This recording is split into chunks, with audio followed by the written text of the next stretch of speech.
I thank the representative of Pakistan for the statement, and I give the floor to the representative of the Russian Federation. Thank you, Mr. President. We thank Assistant Secretary General Mr. Khaled Hiari and OCHA Operations Director Ms. Adamo Sornu for their briefings. We have also listened to the statement by civil society representative Mr. Cameron Hudson. We welcome the participation of Sudan's Prime Minister, Mr. Kamal Idris, in this meeting, as well as the representatives of Egypt, Turkey, and the UAE. We are closely monitoring developments in the Republic of Sudan. We note the efforts undertaken by the current government of Sudan and the National Armed Forces to stabilize the situation and restore normal life in the country. This includes the functioning of state institutions and providing assistance to the population.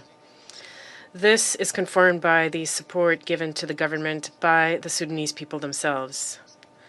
We see this work as an important factor in preserving state governance amidst a severe crisis. We express serious concern over the dangerous escalation in the southern regions of Sudan, directly linked to the destructive actions of the Rapid Support Forces. Their armed raids, attacks on settlements and infrastructure, and undermining of local governance mechanisms exacerbates humanitarian suffering and extends the geographical scope of the conflict. Such actions are unjustifiable and only prolong the crisis further. In this regard, we cannot ignore attempts by some council members to artificially shift the focus of discussions from the root causes of the conflict, namely the atrocities committed by rebel groups, primarily the RSF, and to shift the focus to the consequences. The protection of civilians, food security, and the growing number of refugees and IDPs, all of these are indeed serious challenges. However, isolating these issues from their cause and effect context and remaining silent about the actions of those who in many ways bear direct responsibility for what is happening does not bring us closer to a sustainable settlement.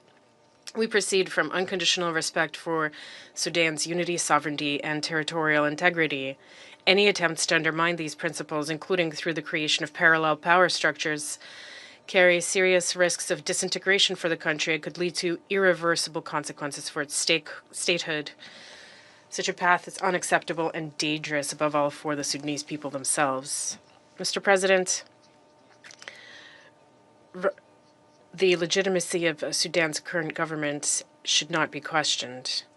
We believe that its support by the international community is of fundamental importance for preserving effective state institutions capable of ensuring a sovereign, incremental, and sustainable civilian transition. Replacing such institutions from the outside or artificially weakening them will only worsen instability. A path in this direction has already been outlined through the roadmap for reforms announced by Prime Minister Kamal Idris at the beginning of the year. We are convinced that this plan deserves unconditional support from the Security Council. The humanitarian situation on the ground remains extremely difficult. At the same time, we believe that improving the effectiveness of the humanitarian response is impossible without closer and more substantive engagement between UN humanitarian bodies and their partners and Sudanese legitimate government.